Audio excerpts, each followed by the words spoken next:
Hi, submarine friends. Somebody asked a very, very good question regarding the life support system in my submarine. First of all, my submarine has a new interior paint job I did yesterday. I just could not stand how ugly it was in there. So I painted it. I didn't bother putting a bunch of paint on the floor because that gets a different type of paint which can handle water sitting in it. So, you know, if there's half an inch of water laying in the bottom, it's not going to bother anything.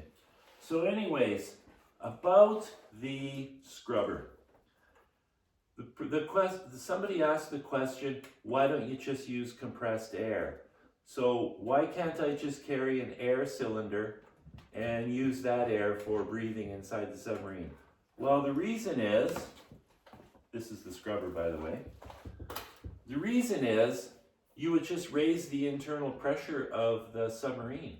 And the reason for that is compressed air is mostly nitrogen, and your body doesn't use nitrogen. Nitrogen just sits there, does absolutely nothing.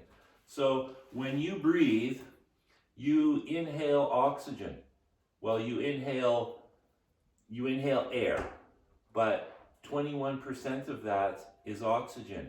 So your body takes a percentage of that percentage and consumes it. I think it's something like 4%. So I inhale, I consume oxygen. When I exhale, the exact amount of oxygen that I consumed, I exhale that amount of CO2. So that's why the pressure inside the submarine always stays neutral, because the compressed gas that I'm putting in, I'm consuming, and the gas I'm expelling, I'm capturing and storing with the CO2 scrubber. So the absorbent in here actually takes the CO2 and stores it in the little crevices in the absorbent. It's amazing how much CO2 fits in those crevices. It's really unbelievable.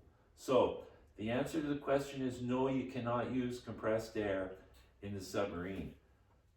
Let's say you raise the internal pressure of the submarine 5 pounds. That is very scary, because if you take a hatch that's 26 inches in diameter and you put 5 pounds of pressure underneath it, now I don't know the math off the top of my head, but it's hundreds of pounds of pressure pushing up on the hatch. Could pop the hatch open if it's not secured really well. Same with windows. You can blow a window out really easy if it's not bolted in really, really well. That's why windows are bolted in so thoroughly, because the water pressure on the outside pushes the window in. Theoretically, you don't need anything to hold the window. You could just put a smear of silicone on it and that'd be good. But if you ever have an increase in internal pressure, you got a big problem. So that's why you have to have oxygen bleeding in and a CO2 scrubber to remove the CO2 to keep that balance. That's why you use an altimeter to monitor the pressure inside the submarine. And if the pressure stays neutral, that means the right amount of oxygen is coming in and the right amount of CO2 is leaving. It's that simple. Anyways, wanted to clear that up because that is an excellent question. One of the better questions that I've gotten. Ciao for now.